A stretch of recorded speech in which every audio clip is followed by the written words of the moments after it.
2030년까지 비트코인이 150만 달러에 도달할 확률이 높다. 네, 여러분 반갑습니다. 비트캐쳐입니다. 비트코인은 최근 FOMC 파월의 매파적인 발언을 극복해주지 못하면서 계속해서 연일 조정이 나오면서 현재 95K에 위치하고 있습니다. 제가 최근 지속적으로 강조드렸던 이 박스권인 90K부터 92K 구간까지는 우리가 어느 정도 추가적인 조정을 열어둬야 되고, 저는 어쨌든 최종 조정의 마지노선은 90.5K 부근이 되지 않을까라고 생각하고, 만약에 이 구간까지 기회를 준다라고 하면 굉장히 좋은 상승장 속에서 단기 박앤세일 줍줍이 가능한 시기가 될 것으로 보고 있습니다. 그리고 비트코인 빠지면 잘 사야 되는 이유, 벌써 이번 사이클 5번이나 여러분들은 경험하셨습니다. 이때도 조정 나올 때 도망치신 분들, 이때도 조정 나와서 도망치신 분들 결국에 어떻게 됐습니까? 팔지 말 껄껄껄 하면서 최고점 100K 넘어서 뒤늦게 매수하신다. 그러니까 오히려 이런 식으로 조정을 줄 때는 상승장이 지속되고 있는 과정에서는 우리가 슬퍼할 것이 아니라 오히려 똑같은 비트코인을 저렴하게 살 수 있는 위기를 기회로 보시는 게 낫지 않을까라고 생각합니다. 대표적인 심리지표인 빅스 변동성 지수가 이런 식으로 고개를 들었을 때, 현재도 이런 식으로 빅스 지수가 갑자기 급격하게 상승했습니다. 근데 과거 이런 식으로 빅스가 고개를 들었을 때 굉장히 좋은 비트코인도 바이더딥, 좋은 눌림 저점 구간이었다라는 거. 지금 이렇게 빅스가 올라오는 것 또한 물론 단기적으로 추가적인 조정은 더 있을 수 있지만 아마 시간이 지나고 나서 봤을 때 굉장히 좋은 기회의 자리가 될 수 있음을 우리한테 힌트를 던져주고 있습니다. 어쨌든 간에 지금 현재 단기 상승장 속에서 몇 번 나오지 않는 단기 박앤세일 비트코인 구간이기 때문에 여러분들은 오히려 지금 겁을 먹으시고 비트코인 팔고 도망치시기보다는 용기를 내신다면 분명 2달, 3달 후에는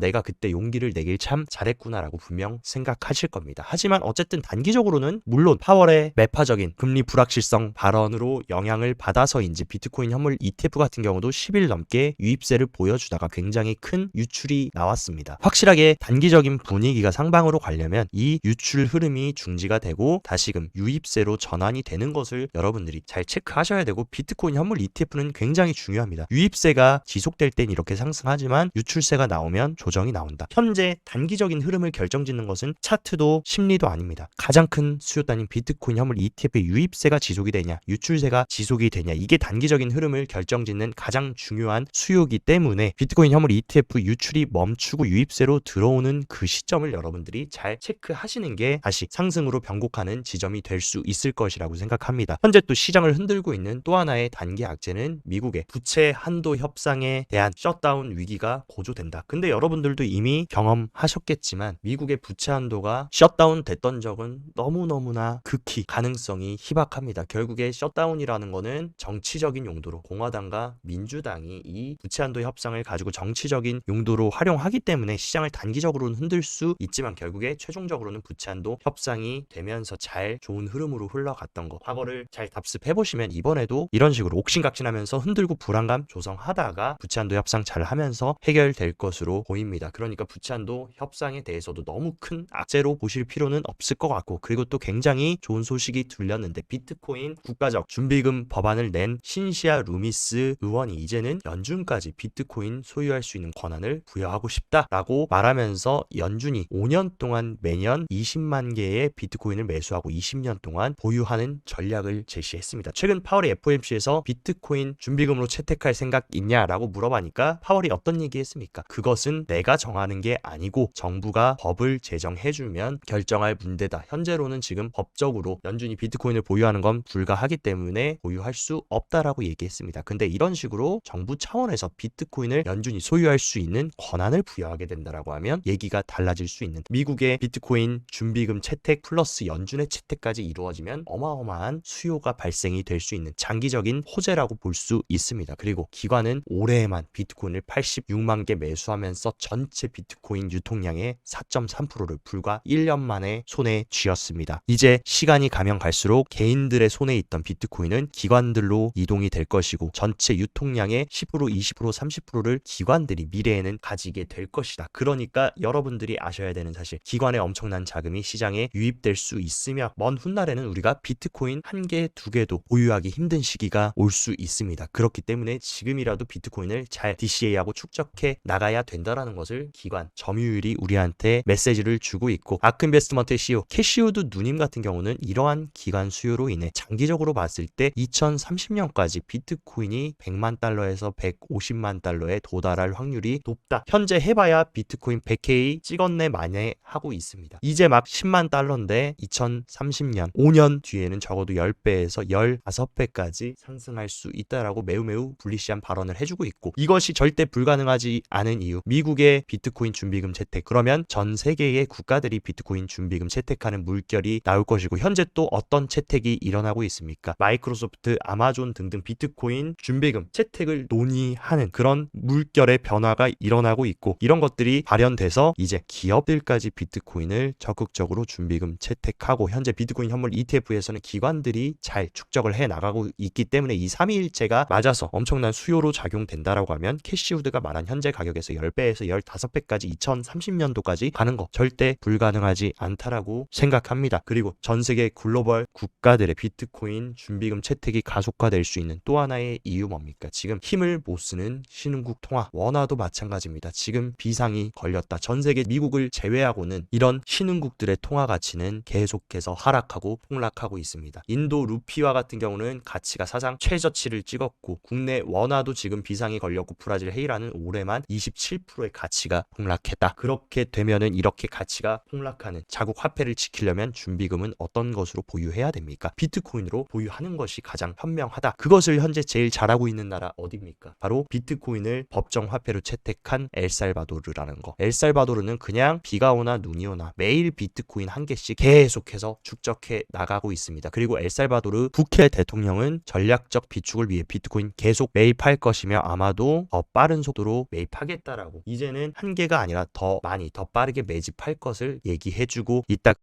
중장기적으로 긍정적인 소식이 들렸는데, 미국에서 코인 과세를 20%까지 인하할 가능성이 매우 커졌다라고 합니다. 그래서 내년부터 가상자산 세제 재검토를 지금 확정했다. 현재 지금 가상자산 거래소득은 최대 55%까지 굉장히 높은 세율을 때려서 일본의 많은 자본과 투자자들이 가상자산 투자를 좀 꺼려했지만, 이제 내년부터 20%로 인하가 되고 신고 분리과세까지 도입이 된다라고 하면, 일본도 굉장히 큰 글로벌 시장에 어마어마한 자본을 가지고 있는 국가이기 때문에 일본의 어마어마한 유동성도 내년에 들어올 수 있는 좋은 소식이 들렸습니다. 그리고 이번에 또 SEC가 비트코인과 이더리움을 결합한 ETF까지 승인하면서 이번에 해시덱스와 프랭클린 템플턴의 비트이더 결합 ETF를 승인했다. 이번 승인으로 이제 기관 투자자들이 비트코인, 이더리움 ETF 따로따로 사는 게 아니라 그냥 한 번에 묶어서 살 수 있는 편리한 상품이 나왔고, 기관들의 크립토 자산 채택을 더욱더 촉진시킬 수 있는 소식이다. 그리고 SEC가 이제 마음을 활짝 연 것 같습니다. 이제 트럼프 정부가 들어오기 전부터 벌써 이런 식으로 친화적인 움직임, 이런 ETF 쉽게 승인해주면서 친화적인 규제로 가려는 힌트들까지 던져주고 있다. 그리고 11월, 12월 동안 어마어마한 전환사채를 발행해서 15,000개의 비트코인을 매집했던 마라톤 디지털에 이어서 이번에 또 초대형 채굴기업인 허팔까지 990개의 비트코인을 추가 매집하면서 초대형 채굴기업들의 비트코인 무한 매집도 계속 가속화가 되고 있다. 이번 매집으로 인해서 허팔 같은 경우는 전체 비트코인 홀딩 기업 순위 4위에 올라왔고, 마이크로 스트래티지를 제외하고 2, 3, 4위가 모두 채굴 기업입니다. 그렇다면 채굴 기업들은 비트코인 생산하는 것도 모자라서 왜 이렇게 돈만 생기면 비트코인을 매수하려고 할까? 채굴회사는 원래 채굴한 비트코인을 매도해가지고 수익을 봅니다. 근데 비트코인을 파는 게 아니라 계속 축적하는 이유, 현재 지금 비트코인의 채굴 원가는 87K다. 현재 지금 95K로 해봐야 지금 비트코인 가격에서 채굴 원가 빼면 남는 게 별로 없습니다. 근데 채굴 기업들은 아는 거다. 지금 87K에 싸게 많이 채굴해놓고 비트코인 매집해놓으면 나중에 분명 비트코인이 120K, 150K, 200K로 갈 수 있기 때문에 그때 돼가지고 매도하면 훨씬 더 큰 수익을 볼 수 있을 거라고 생각하기 때문에 지금 하루라도 채굴 원가가 쌀 때 많이 채굴하고 돈만 생기면 비트코인 매집해서 비트코인 이번 사이클 고점에 가서 매도해서 큰 수익을 보려는 그런 의도가 크다라고 생각합니다. 그리고 1위 채굴 기업인 마라톤 디지털은 올해 해시레이트가 2배나 이상 증가하게 됐다. 그래서 자랑스럽게 생각한다라고 하면서 더욱더 빠른 채굴, 더욱더 적극적인 채굴을 하기 위해서 해시레이트를 계속해서 올려나가고 있습니다. 분명 이들은 아는 겁니다. 비트코인이 중장기적으로 그리고 반감기의 사이클을 가장 잘 이해하고 있는 게 바로 채굴 기업이기 때문에 이번 사이클 아직 사이클이 남았음을 이들이 우리한테 시사하고 있습니다. 그리고 오늘 저녁에는 현재 안 그래도 파월의 발언으로 매크로의 불확실성이 커진 가운데 이런 매크로의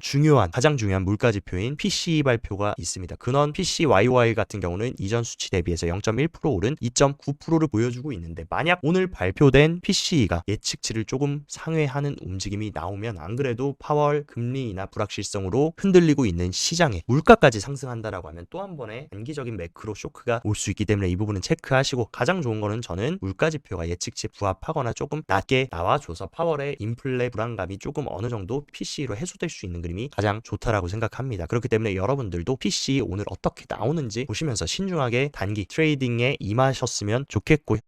코인베이스 프리미엄 같은 경우도 엄청나게 음수로 빠지면서 미국의 수요가 꺾이고 있고 단기적으로 강한 하방 매도 압력이 작용되고 있음을 볼 수 있습니다. 반면 현재 지금 소셜에서는 크립토 바이 더 딥에 대한 언급들이 굉장히 많이 나오고 있고, 과거에도 이런 식으로 큰 폭의 패닉 조정이 나왔을 때 이런 바닥 구간에서 바이 더 딥 소셜 도미넌스가 높아졌을 때 굉장히 좋은 딥 구간이었고, 최근 조정에서도 이런 식으로 빠졌을 때 바이 더 딥이 나오고 나서 가격이 회복됐던 것을 봤을 때 이번 조정도 오히려 이런 식으로 바이 더 딥해서 위기가 기회가 될 수 있는 좋은 자리라고 생각합니다. 그리고 단기 홀더들의 손실 볼륨을 보면 과거에도 이런 좋은 눌림목 구간에 단기 홀더들의 손실 거래량이 높게 찍히면서 좋은 바이 더 딥 구간이었음을 보여줬습니다. 그렇기 때문에 이번에도 충분히 이런 식으로 단기 홀더들의 손실 볼륨이 높아진 상황이다. 충분히 좋은, 우리가 DC에서 모아가기 좋은, 줍줍하기 좋은 자리라는 것을 온체인 데이터도 얘기해주고 있고, 훨씬 더 큰 그림으로 보면 비트코인 모멘텀 지표는 우리는 아직도 양수에 위치를 하고 있다. 잠깐 이번 조정으로 고개를 내려주긴 했지만 어쨌든 우리는 지금 강세장 사이클 안에 10월 달을 기점으로 들어왔다. 그리고 강세장은 현재 진행 중이라는 것을 여러분들이 잘 인지하셔야 됩니다. 그리고 언제나 비트코인 최고점 사이클에는 이런 식으로 거래소에 어마어마한 비트코인 트랜잭션이 일어나면서, 이 트랜잭션 일어나는 이유 뭡니까? 이제 바닥에서 사던 고래와 장기 비트코이너들이 거래소로 비트코인을 보내가지고 전부 다 수익 실현을 하기 위해서 어마어마한 트랜잭션이 발생하는데, 지금은 이번 사이클 탑이라고 보기에는 거래소 비트코인 트랜잭션이 너무나 미비하다. 그러니까 아직도 갈 길은 멀다라는 것을 얘기해주고 있습니다. 그리고 V와 함께 가장 신뢰도 있는 사이클 지표인 NUPL 미실현 손익을 체크해보면 언제나 이런 식으로 사이클 탑 구간에는 하늘색 구간에 돌입하면서 미실현 손실이 가장 큰 극대화되는, 너도 나도 돈을 벌고 있는 장이 도래한 이후에 비트코인이 시즌 종료되면서 사이클이 끝났습니다. 근데 현재는 아직 하늘색 구간에 들어오지도 않았고 하늘색 직전인 보라색 단계에 있다라는 거, 본격적으로 우리가 매도를 슬금슬금 준비해야 될 때는 이런 식으로 하늘색 바가 생기면서 NUPL이 어마어마하게 올라가는 그 시점이기 때문에 아직 우리가 모두 기다리는 광기의 불장, 광기의 대장승장은 오지 않았다. 즉 이제 남아 있다라는 것을 꼭 명심하시기 바랍니다. 어쨌든 현재 거래소의 비트코인 보유량은 계속해서 떨어지고 있다. 그 얘기는 뭡니까? 거래소에서 비트코인 사서 고래나 기관들이 개인 지갑이나 커스터디로 계속 축적하고 있기 때문에 거래소의 비트코인이 계속 이런 식으로 고갈되고 있는 거다. 큰 손들은 계속 매집하고 있습니다. 그리고 가격이 조금이라도 쌀 때 더 많이 사기 위해서 시장을 흔들고 개미를 털고, 왜냐하면 더 큰 상승을 하는데 개미들이 덕지덕지 붙어 있으면 추진력을 발휘하지 못하기 때문에 개미들을 충분히 상승장에서도 털어내면서 먼지를 털어내고 가격을 올리는 패턴을 언제나 보여줬다. 그렇기 때문에 여러분들도 이번 조정 또한 시간이 지나가면 이 또한 지나가리라. 그리고 굉장히 좋은 눌림목 자리였다라는 것을 분명 느낄 겁니다. 그리고 비트코인은 언제나 4년 주기로 이런 식으로 연봉상 음봉이 뜬 이후에 3년 연속으로 강력한 상승을 보여주고, 연봉이 음봉을 뜬 뒤 3번의 상승을 보여줍니다. 그리고 특히나 이런 식으로 3번째 캔들은 어마어마한 상승률을 과거에도 보여줬던 만큼 우리는 지금 첫 번째 그리고 두 번째는 올해가 끝나면 연봉이 마무리됩니다. 언제나 마지막 3번째 양봉 캔들 가장 강력했던 역사가 있기 때문에 진정한 본게임은 2020년도가 될 수 있다. 그렇기 때문에 우리는 여기서 하차할 게 아니라 안전벨트 꽝 매고 진짜 메인 게임, 메인 DC를 먹으러 2025년을 잘 준비해 봅시다. 오늘 영상도 시청 진심으로 감사드리고, 영상 도움되셨다 하시면 좋아요, 구독 눌러주시고, 더 자세한 투자 전략 궁금하다 하시면 영상 하단 고정 댓글에 제가 운영하는 크립토 시황 정보방 활짝 열어놨으니까 이쪽에서 시황도 잘 체킹하시면서 성공적인 크립토 투자 계속 이어가시길 바랍니다. 모두 즐거운 주말 되시고, 여기까지 비트캐쳐였습니다.